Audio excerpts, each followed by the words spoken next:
The fishhooks fandom is dying. Repost if you're a true hooker. Oh man, I just knocked over my camera. I'm picking it up. Sorry about that. Hi my lovelies, and welcome back to my channel. So you're probably wondering, oh Lula, what have you been doing for the past 2 weeks? Watching the entirety of Fishhooks. And before we get into the video, I just want to say I most definitely watch these episodes like out of order.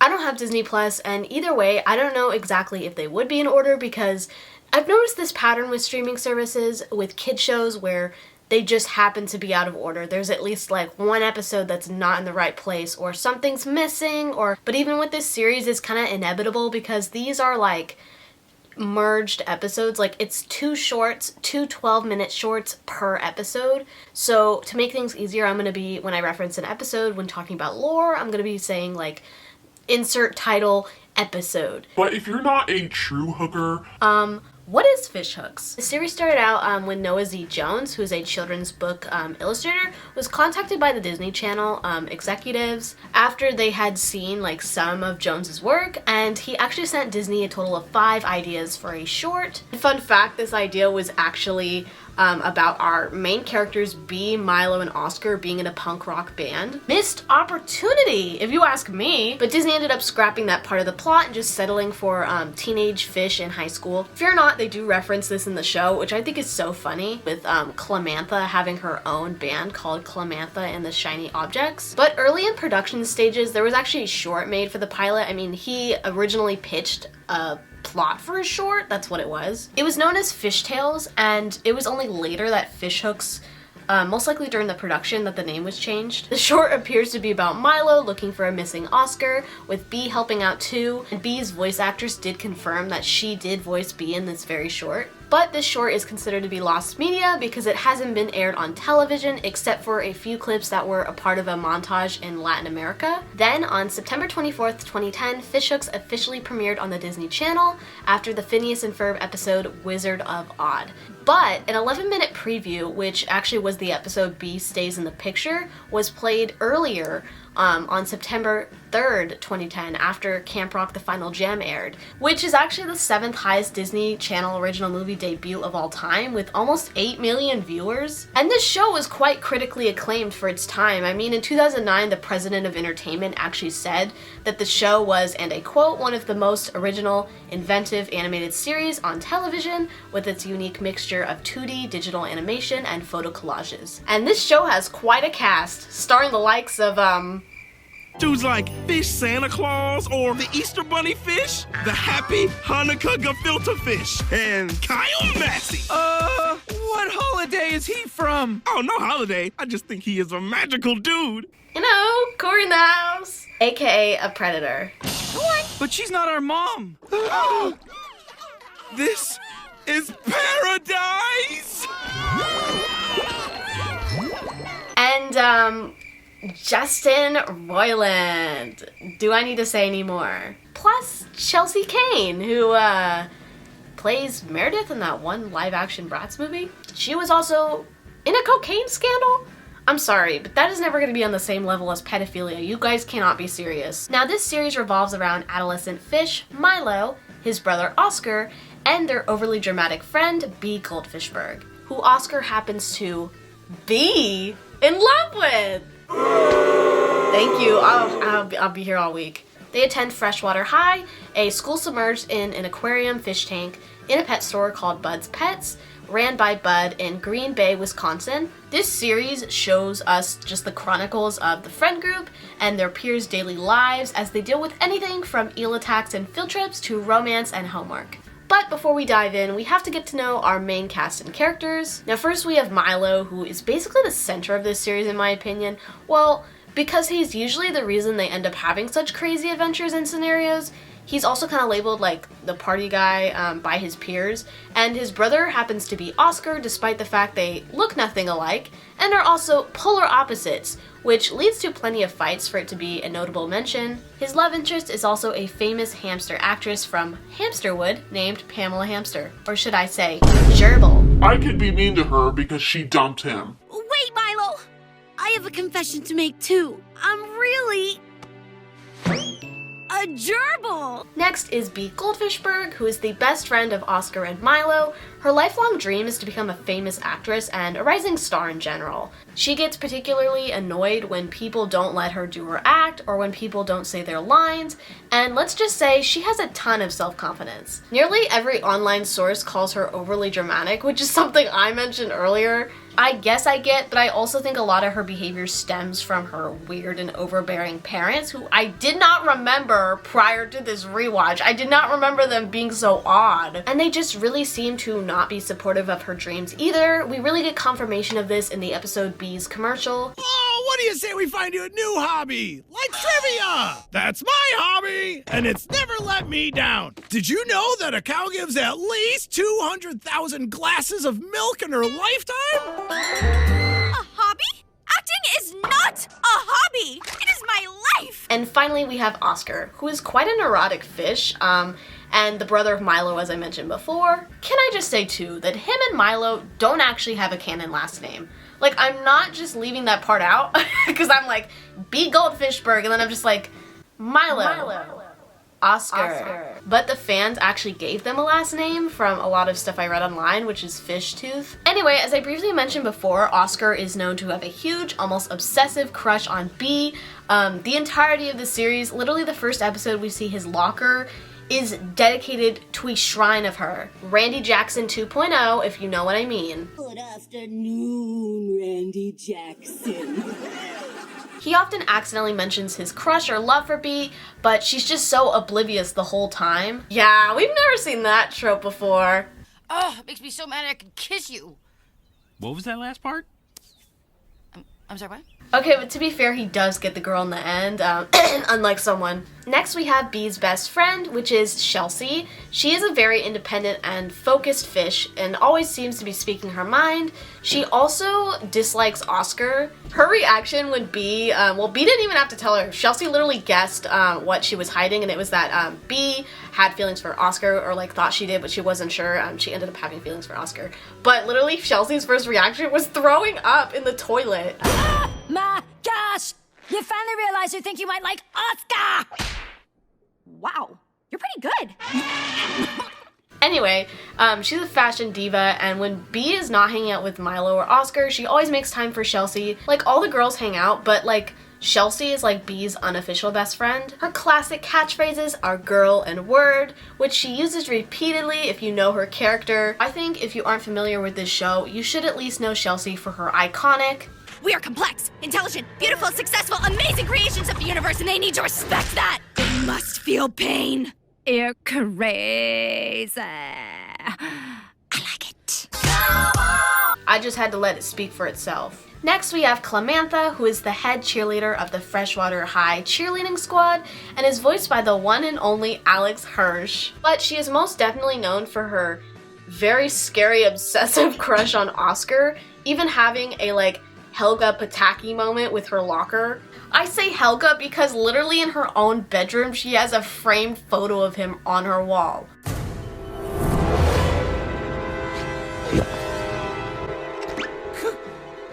Clamantha? Absolutely no shame. And speaking of obsessive crushes, how could I forget the one and only? I'm Randy Pincherson! Randall, also known as Randy Pincherson, is a snobby, sarcastic, mischievous crab, according to the wiki.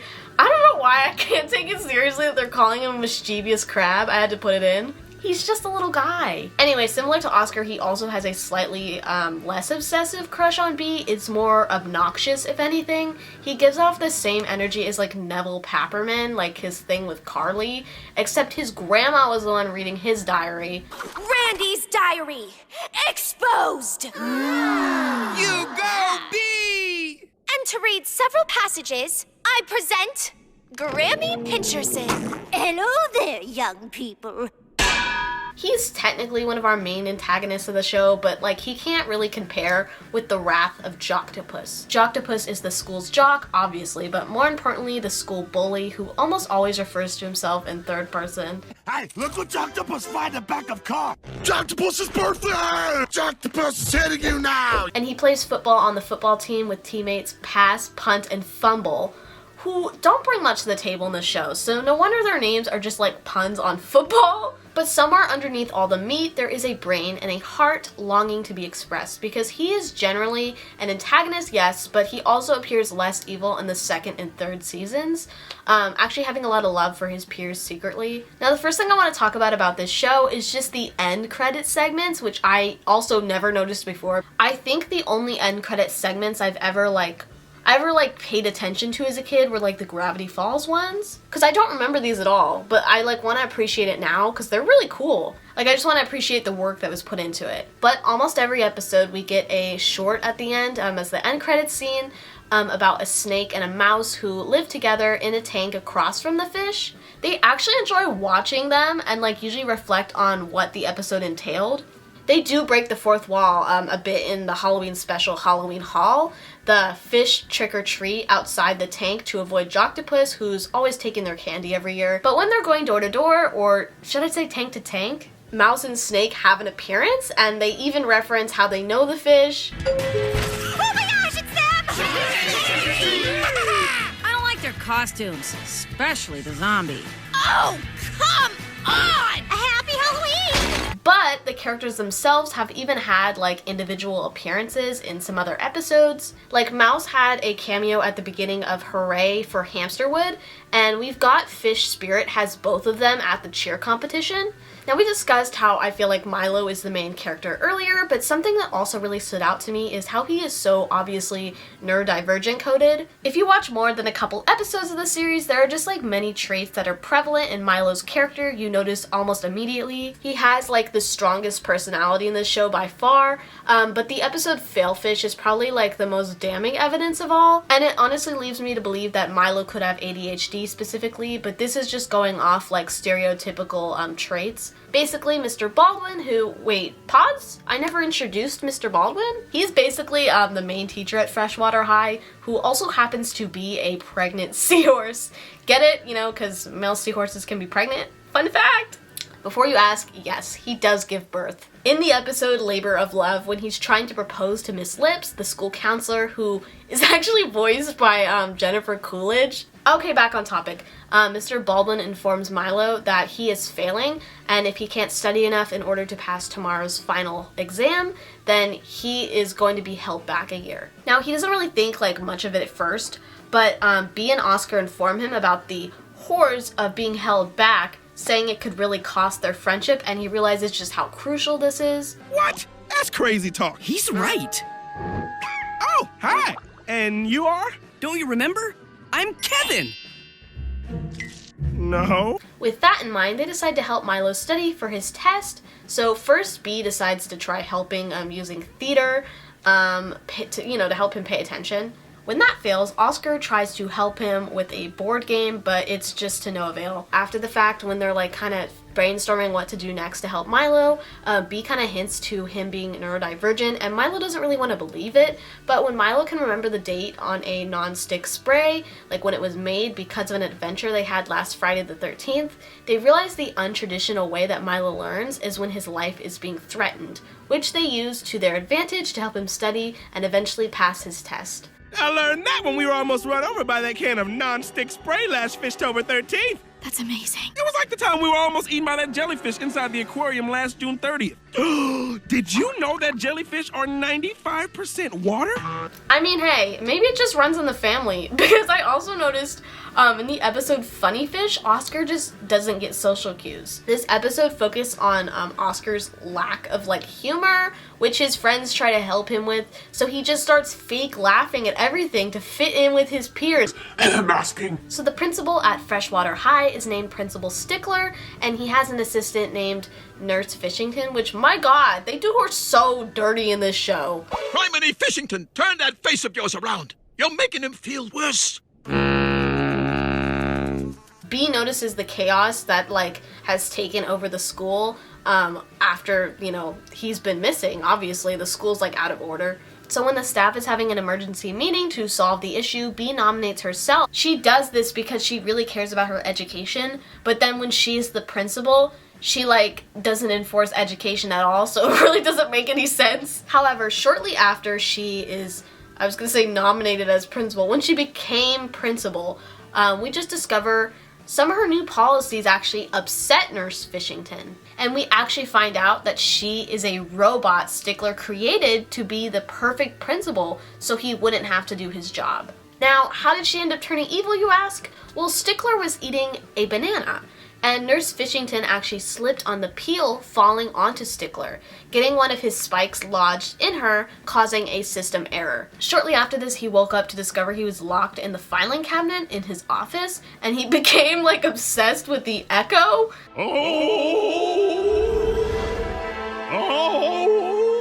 Stickler! Anyway, with the help of Stickler, once they found him in there, they were able to pull the spike out of her, which brings her back to normal, and Stickler with this decides to upgrade her to full-time principal and leave the fish tanks for good. But on that note, let's just backtrack real quick. Remember, the Fishhooks universe fully takes place in fish tanks in a pet store, aka Bud's Pets.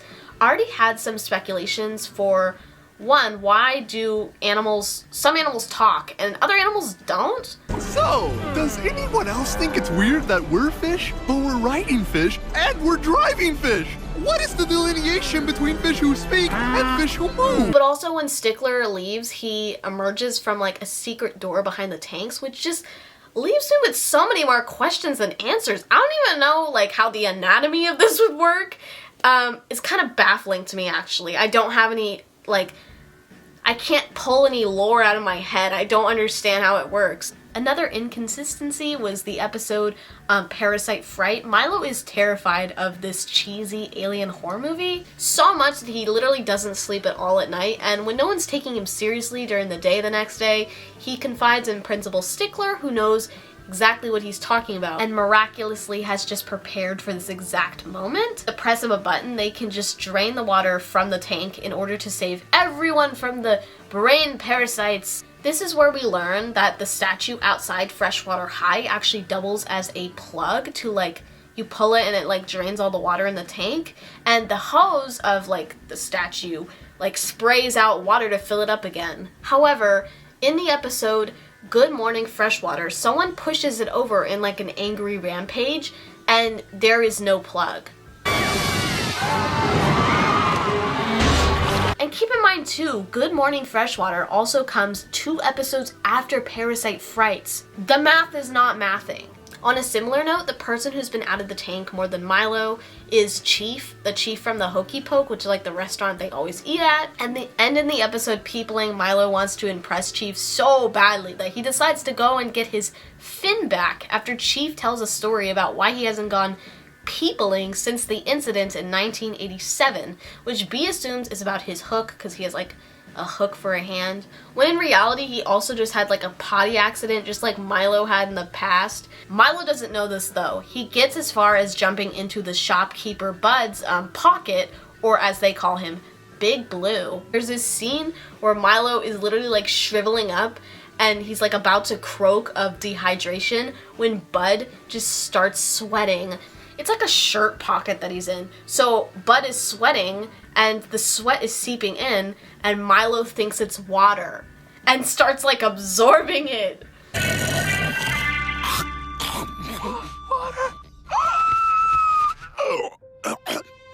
So dry. Where am I? I'm trapped in Big Blue's pouch. I gotta get out of here. I gotta get out of here.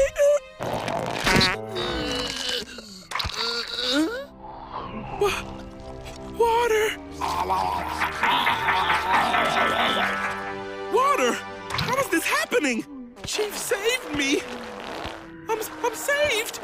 Woohoo! Which is the only reason he's able to survive and go back to the tanks. To steer away from the lore for a bit, I did a video a couple weeks ago talking about childhood fears, and one that didn't make the cut was this episode called Dropsy, and now I have the excuse to talk about it, so how can I not? As I hinted, this episode in particular freaked me out as a kid. Going into this series, this was one of the only episodes I could recall, it stuck with me for so long. Basically, this reoccurring character who I didn't mention earlier, Albert Glass, gets this illness called the dropsy, And in less than 20 seconds into this episode, we get this terrifying close-up shot before he turns upside down and starts floating at the top of the tank like he died or something. He has to then quarantine by himself in the nurse's office, which gets him some attention from his concerned fellow peers, of course, like Bee making her famous tuna fish casserole. Yes, I said tuna fish casserole. I cooked him my famous tuna fish casserole! Tuna fish casserole? Oh, don't worry. I used artificial casserole. Oscar also does his homework, and even Joctopus chimes in. Anyway, this makes Milo really jealous, so he decides he's going to fake having the dropsy too. And when the principal actually believes his painfully bad acting, Milo gets put in the quarantine tank with Albert, and when he inevitably tries to talk to him, we get this really uncomfortable scene of him just moaning in pain for at least 10 seconds. Along with this, Milo gets a bunch of gifts and attention, even a song from Coach Sammons, which, yes, is a pun for Simmons because he's actually voiced by Richard Simmons. We cut to about a week afterwards when Albert is like all the way better and healed, but Milo still isn't ready to just give up this lifestyle just yet. So the principal announces that he must be a part of the 5% that never healed. And Milo is just sent to this tank filled with gross, sick fish who never recovered from the dropsy. And Coach Sammons starts singing again to Albert Glass, this time a recovery song, and Milo realizes Oscar was right all along and he should have just told the truth. And while we're on the topic, another episode I want to mention is, of course, Pool Party Panic, aka the humanized episode. I think it's a really cool concept, first of all, like that we get to even see these characters' canonic human forms, what they look like. We even get a reanimated like intro with the words switched around in like the theme song, and the new name being changed to Friend Hooks. All the designs are really accurate to how I picture them to look like too. And I don't know if this makes sense, but with like humanized adaptations of shows, I feel like they just tend to make everyone skinny and white, and that's just not realistic at all. The only one off the top of my head I can think of as an example is Equestria girls. Like, I get they're colored ponies, but you have to know what I'm talking about. How do you whitewash colored ponies? But somehow they did. Anyway, the premise of this episode is Milo falls asleep in class and has a dream that everyone was fishes and happen to be in high school too. But when he forgets he has to take care of the class fish tank over the weekend, he sees Fish B, Oscar, and himself and realizes he's stuck in a dream and just has to figure out how to snap out of it. In the process, he also wakes up in an alternate universe called Pig Hoofs, where our main three are pigs and Chelsea is a horse. There's some other animals too, because they're like all living on a farm. After Milo makes the connection that the class fish tank is the key to waking himself up, they chase it around, and we see some other alternate universes too. Like there's one where they're in a grocery store, and Milo's catchphrase is actually hot dog, for anyone who hasn't watched this show in a long time. And he's a hot dog. There's also this cool like reference to Super Mario Bros. Like it's like a pixelated sequence. Now let's bring our attention back to Bee for a second. As I mentioned before, I think the way Bee acts is really due to her parents, and we see this firsthand in the episode Bee becomes an adult fish. We're shown really the limitations she suffers due to her mother specifically, who absolutely babies her. Bee pleads her mom on what it will take just to let her live her life. And her mom says, well, when she's an adult, she can do whatever she pleases. So with that, Bee decides she's becoming an adult. And she goes to the Big Fish City, getting a job at Fish Flakes Inc., which she quickly realizes is a lot more work than she anticipated. She quickly realizes there is work. What's all this? Work. Oh. No thank you. And again in the episode Queen Bee, when Bee gets selected to, as a candidate for Queen of the Homecoming Dance by the student council, but then she realizes her embarrassing parents are signing up to be chaperones at said dance, and has to stage a fake dance at a retirement home in order to secure her spot and not be seen as embarrassing by her peers. And like I mentioned in the intro, her parents don't even seem to support her #1 goal in life until that freaking commercial. Oh, Bee! Thank goodness you're okay! I knew you could do it, kiddo! Remember, whatever you want to do in life, you know you always have our support. I genuinely do think this is the biggest contributor to like her over-the-top people-pleasing behavior, like in the episode Fishing for Compliments, the Albert Glass story. I like you, have a cupcake. I like you, have a cupcake. Ew. I like you. Have a cupcake.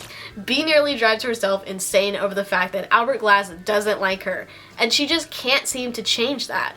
But when she finally admits to her desperation, that's when Albert Glass realizes what made him not like her in the first place. Was that desperation.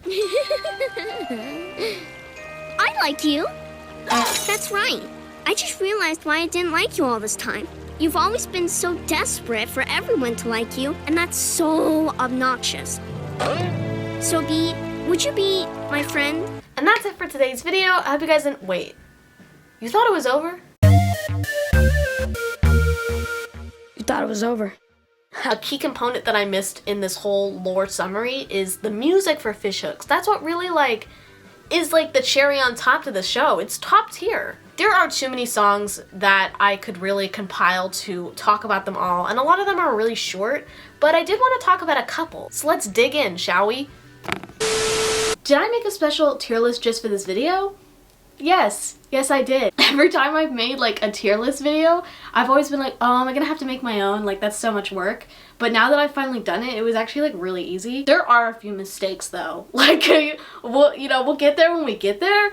But this is obviously not every fishhook song. I am a senior in high school. I don't have time for that. Hopefully one day I will have time for that though. But without further ado, let's get into ranking these songs. The first one we have is Ring a Bell, or known as the Fishhooks theme song. Now, this is obviously S tier, easily S tier. I mean, I shouldn't have to explain why this one is easily S tier for anyone who's ever seen the intro. It's insanely catchy, arguably one of the best intro sequences or theme songs of the early 2010s, I think. It just has always had a special place in my heart, and when it came on, when I was watching the first episode rewatching this, I was screaming all the lyrics because I remembered. Yeah, definitely biased probably because of nostalgia, but come on, we can't go wrong with the classics.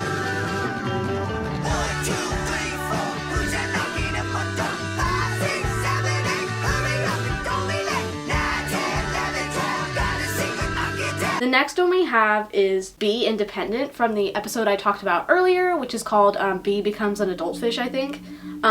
So I'm gonna put it, I think B tier. I think B tier is pretty solid for that one. Basically in this episode, this is the song that plays when there's a little montage of Bee becoming an adult and how it's oh so glamorous, and then at the end her boss slams paperwork that she has to do on her desk, and she realizes, oh, this is a job. I have to do work. I don't want to be an adult.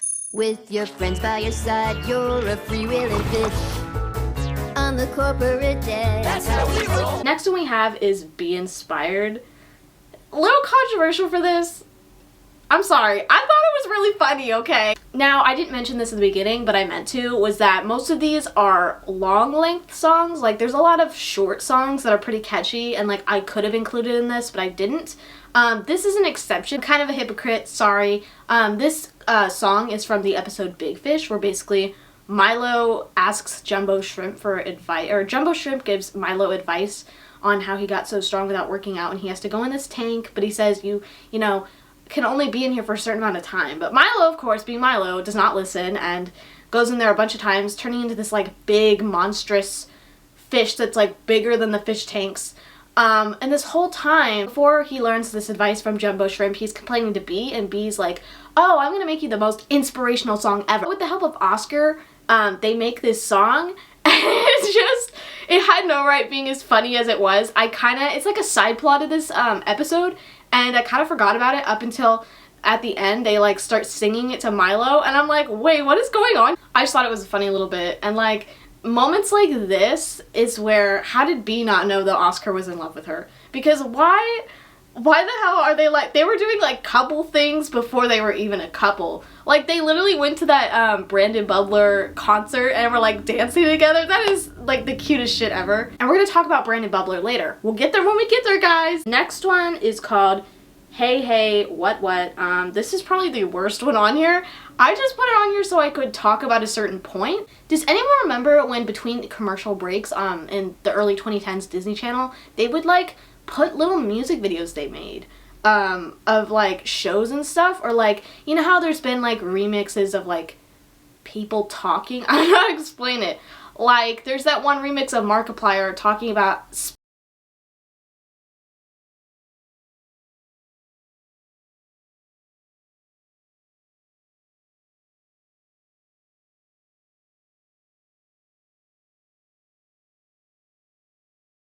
And like there was that whole Chrissy wake up thing.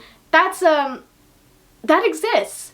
But this is another one of those. It's kind of like corporate though, obviously, because Disney Channel's trying to make this like trendy remix that you're supposed to be like, oh, this is so good. This is awful though. Like, I mean, the beginning kind of scratches my brain with the hey, what? And then they kind of ruin it, inserting a clip of her just being like, hey, like normally. I'm like, yeah, it's just really corporate.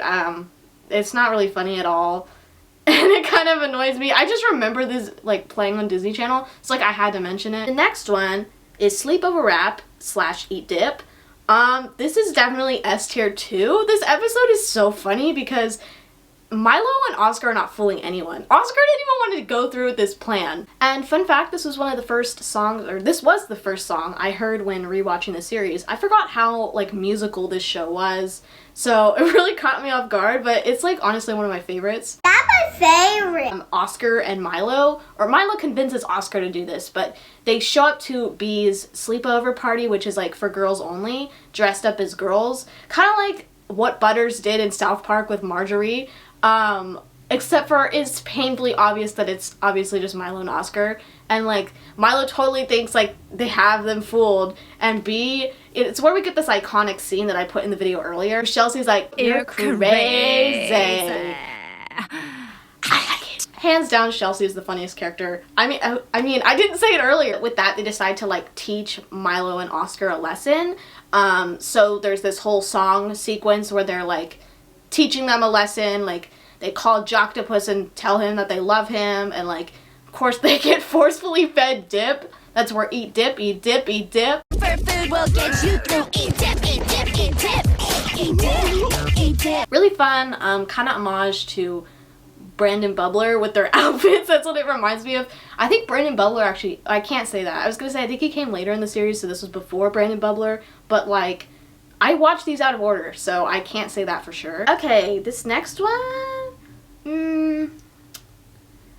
I'm gonna do a solid, I feel like it's right in the middle of B and C. It's not bad. It's just like nothing too exciting. Now this song is from the episode Failfish, which we talked about when we were talking about Milo's neurodivergence. How he's a neurodivergent like coded character. This is like the little sequence where they're using the way he learns to their advantage to help him study for the test. So like in the little picture I put, he's dressed up as a worm because he's gonna be potentially eaten by a bird. I mean, obviously he doesn't get eaten, but like he almost dies. Okay, you get the point. I just feel like it really like pulled this scene together and like made it so much more fun. I don't know how to explain it, but I wanted to put it in here just because we talked about this episode as well, and I was like totally like jamming out to it as it was playing.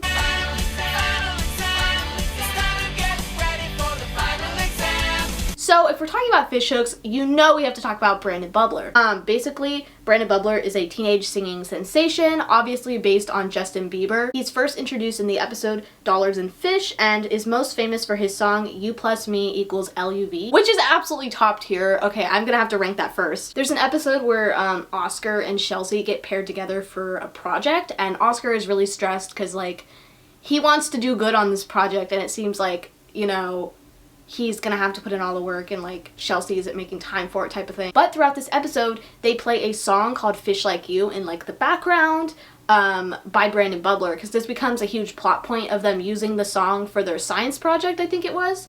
And this song is like not played without any dialogue, which sucks because it's easily the best fishhook song ever. It's so criminally underrated. And when I found this song on YouTube, like going back to listen to it, there was a version literally in the description where they tried to like mute out the dialogue. And I just find that so funny. Like I'm obviously not the only one that finds this song catchy because someone went out of their way to try to edit out like the background noise. It literally made it sound like it was underwater. I mean, kind of fitting. They are fish. I can't not make that joke. I'm sorry.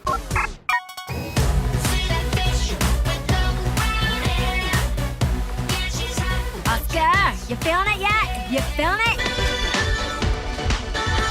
See, I told you we'd make a great team through music. See that fish with long brown hair? Oh, I love this song. A+. See that fish with long brown hair? Yeah, she's hot, but she just don't care. I love her, but still so smooth. She's pretty cute.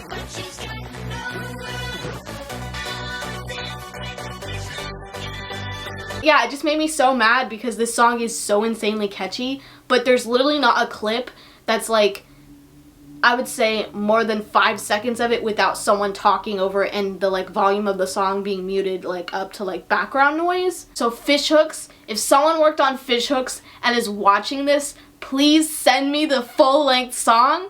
I would do anything to hear this song without dialogue in the background, like the full song. I have not been able to find anything like a full version of it without dialogue. Obviously, that's why I'm complaining about it. Justice for A Fish Like You. That's easily the best Fishhook song of all time. You know, I'm a Brandon Bubbler stan at heart. I didn't think coming into this that I'd be saying this right now.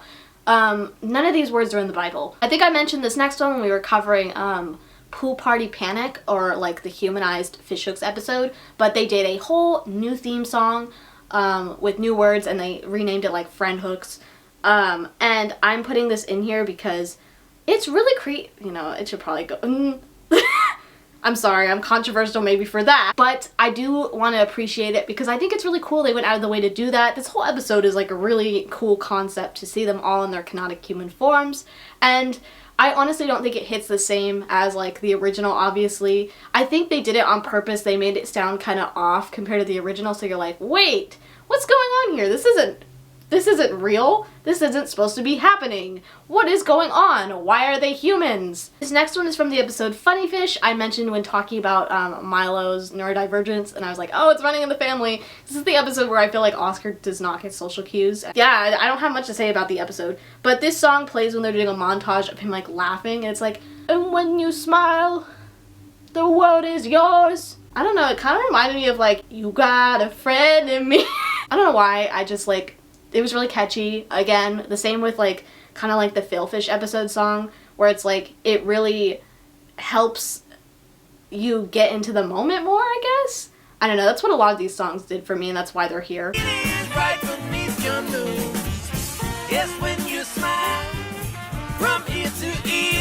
So in the episode We've Got Spirit, Mrs. Lips, the guidance counselor, she crushes Oscar's dreams by like informing him he won't be able to get into college because he's never been in any clubs. So he's forcefully forced to join Clamantha's cheer squad and help them, study and help them kind of prepare a routine for the all teams cheerleading competition. Before like the competition starts, when we're like looking at all the teams and kind of scoping out the area, Coach Salmons like starts singing a song, and it was just, I don't know, I don't actually remember what it sounds like. I'm sorry, I'm a fake fan.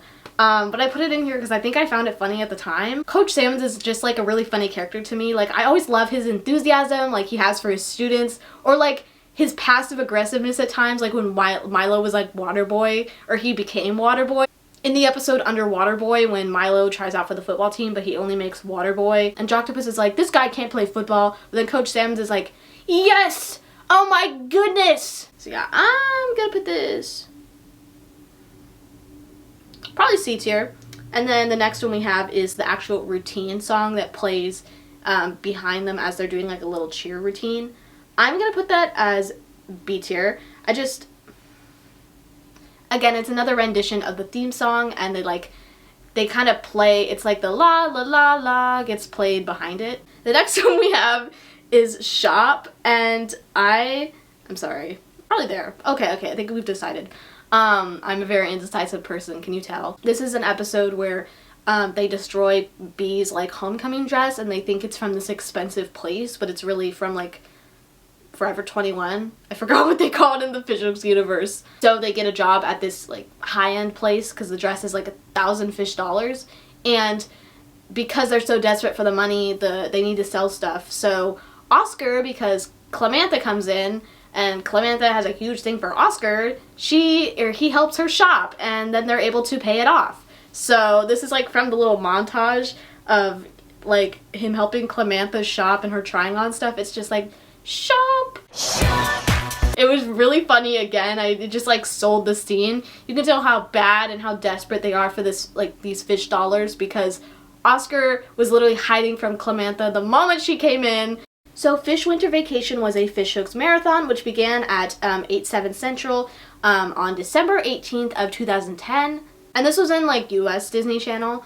But it ran for 2 hours and it included the premiere of 3 new Fishhook shorts, one of them being called Chuck 'Em Out the Tank. Now I put this in here because I have like a core memory of watching this, and after I obviously finished watching the show, I was like, wait, like where is that? And I didn't even know it was like a short, and this was from like a specific special. The short starts with Bee, Oscar, and Milo. They're at the Hokey Poke diner, and Bee and Oscar are worrying about the test at school. However, Milo isn't, because he tells everyone to chuck their textbooks out of the tank, and they go into a little song, and it's pretty catchy, and it's very much in Milo's character. So I'm gonna put it at a solid A. I think that's pretty solid. Can I just say, I didn't mention Fishhook's like holidays that much because they're really just like, for example, Christmas, Fishmas. Like it's just the same holidays but with fish in front of it. There's nothing like juicy about it, no lore. But this episode is like a personal favorite from like rewatching it all. It really stood out to me. It's really hilarious. You know how Milo and Oscar are polar opposites? Well, Oscar is really looking forward to Earth Day and like talking to Milo about how it's important to recycle. However, Milo tells him he doesn't celebrate holidays unless they involve a magical dude, because that's like his policy or something. So Oscar makes up the Earth Day troll and like visits him in the middle of the night dressed up as the Earth Day troll.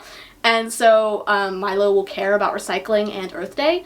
And it kind of backfires because Milo starts recycling so much that like it's actually becoming harmful, and like he wants to like limit the water in the tanks and stuff like that. But at the end of the episode, as they're like trying to stop Milo and telling him the Earth Day troll isn't real, the real Earth Day troll appears, like literally gagging everyone. The song just fits the whole vibe of the episode too and really ties it all in together, and I really loved it. So I'm gonna put it probably A tier. That's pretty good. So in the episode, Pamela Hamster returns. Milo is on a video chat with Pamela and she wants to come and visit him, so he like smashes all the water in the tanks and stuff because she's convinced that he is a hamster still. I don't know how, but in the end he has to confess because like everyone's like, bro, like are you trying to kill us? Like, you're destroying literally every tank. And then she reveals that she's a gerbil, so in fact they were both lying to each other. But this is the song that plays in the back as they're going on their little date, and I just thought it was really fun. I feel like I keep saying, like, this song is fun, this song ties the episode in. Like, that's all I know how to say, because, like, that's what these songs did, and that's why, like, I'm putting them in here. Because music is everything for a show. If you have shitty music playing in the back, then I'm not gonna want to watch anymore. And all these songs are so good and like had me like dancing, not gonna lie. But it was really cute and I really liked them as a couple. It's a shame Pamela had to get on my bad side because she dumped him. So I'm gonna put this at probably, yeah, I think there. B tier. This one is definitely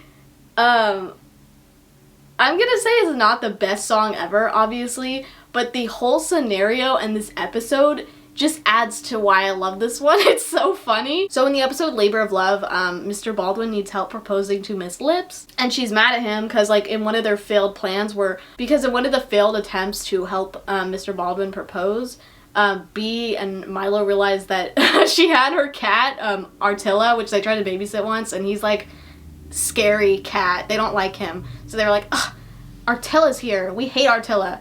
And I think it's Attila. Okay, who cares? So he starts singing this song as she's like gonna like walk out on him and leave because she's like, you hate my cat? Then this isn't gonna work, baby. But he doesn't even hate her cat is the thing. It like wasn't him. He was just like copying what they were saying. But as this is happening, a giant hairless cat like bursts in as he's like singing for her to stay.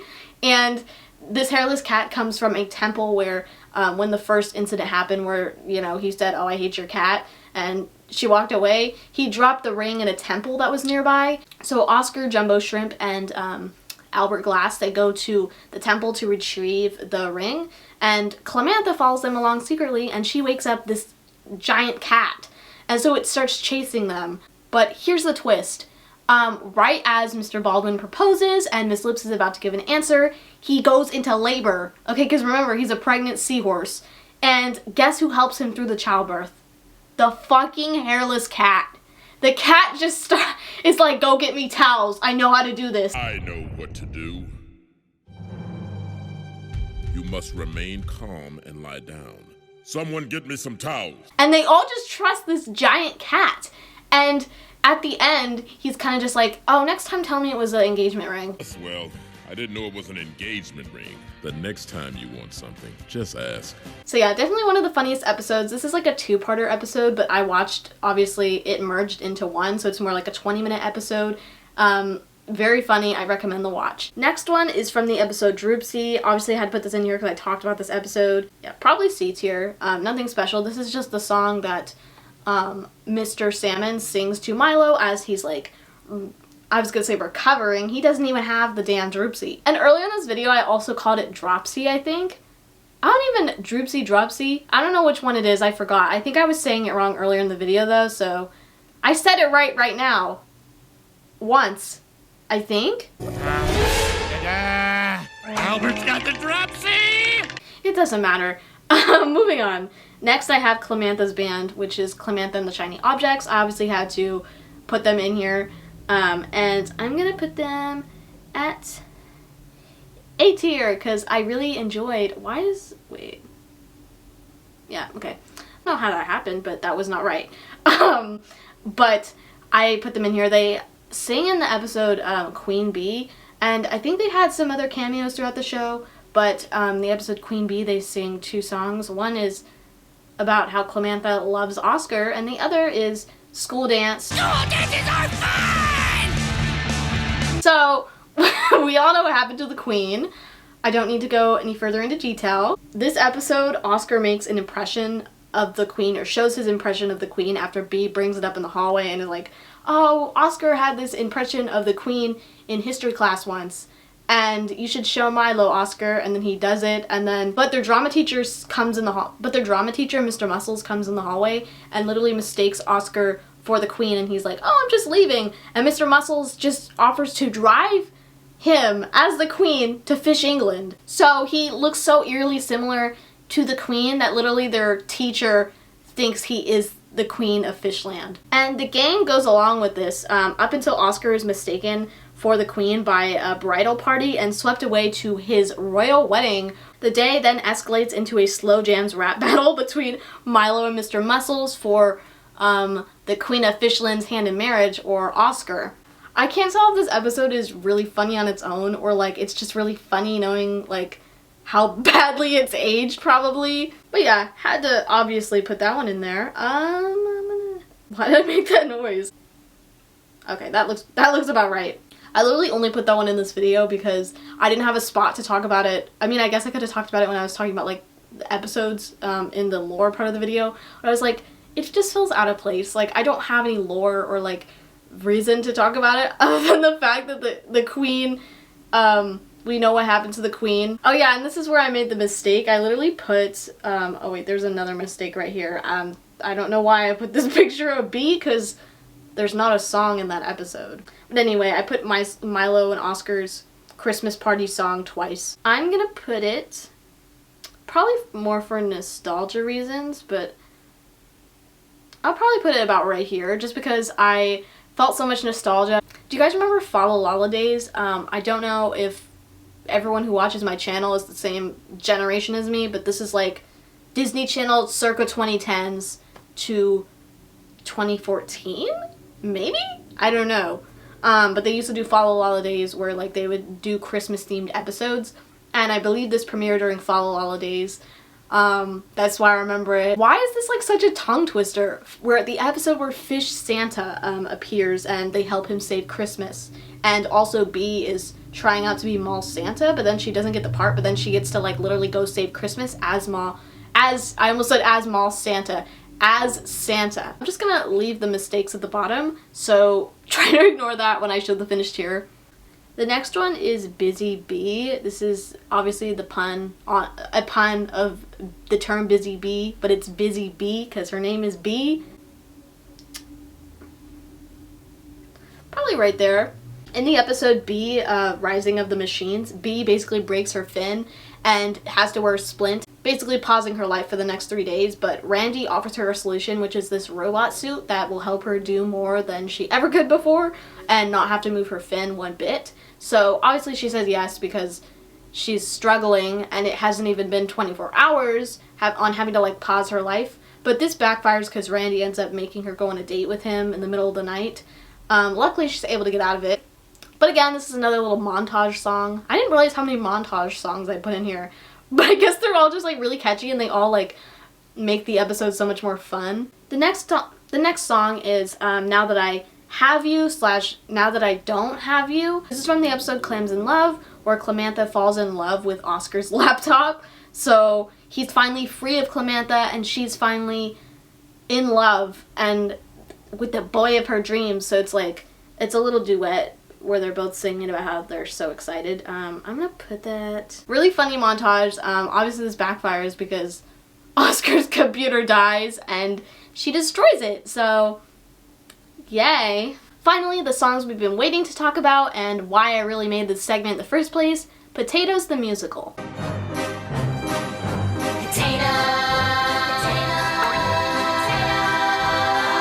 Potatoes the Musical is the musical performance in the episode Fish Musical. This play was written by Mr. Muscles, the drama teacher, and surprisingly, Joctopus, because it was Joctopus's father's dream for him to perform in a play about potatoes. Or should I say a musical play specifically. Therefore, during the freshwater musical play, Potatoes for the Winter, he is playing the main character, which is a great beast who kidnaps the great potato, and later ends up self-sabotaging the play because his teammates, the ones that are named off football puns, are like making fun of him in the audience, and he just gets really nervous about it all of a sudden and kind of regrets, even though his dad is in the audience. And it's just a big character arc for Joctopus. As I said, in the 3rd and 2nd season, he becomes more of a loving, nicer character, less than what he usually was in season 1, which is like the school bully and like the mean guy. We see more of his heart, and especially in this episode we see a lot of his heart. There are 4 songs in this play: Potatoes, Because of Me, The Great Potato Song, and Dream Train. Obviously the potato song is top tier. I think, yeah, that's pretty good. I never know what to say after I rank one of the songs. I'm like, yeah, okay, yeah. And then Because of You is like B's little solo number, and like I think it's where she's riding a yak. This one is like where Joctopus is kind of starting to come out of his shell a little bit. So I think I'm gonna rank it just a little higher. And this one is where Joctopus finally embraces the fact that he's in this play and like busts out song and dance, doing his part, and it's really beautiful to see the character development from him. So I think I'm gonna put them next to each other because I am biased. I really like the main potato song. It's really catchy. Honestly forgot, like it was kind of like I unlocked a memory watching this series, seeing the fact that they did a whole musical about potatoes. I completely like disregarded that. But yeah, there's so much more music in this show, but I chose to just focus on these couple songs. Here is my final tier list, and I hope you guys enjoyed. Let me know how you guys like the green screen segment. I really like it. I'm hoping it turned out as well as I thought it would. I haven't used this green screen since the 6th grade, when I think I have the video still up where I reacted to my old video stars, where I used to make video star music videos. That's why I got this. And also because of Funimate, I think is why I got it. I've been wanting to do the green screen segments in my videos for a while now, but like I guess I never had the courage or the energy, and now I'm trying it out and we'll see how it works.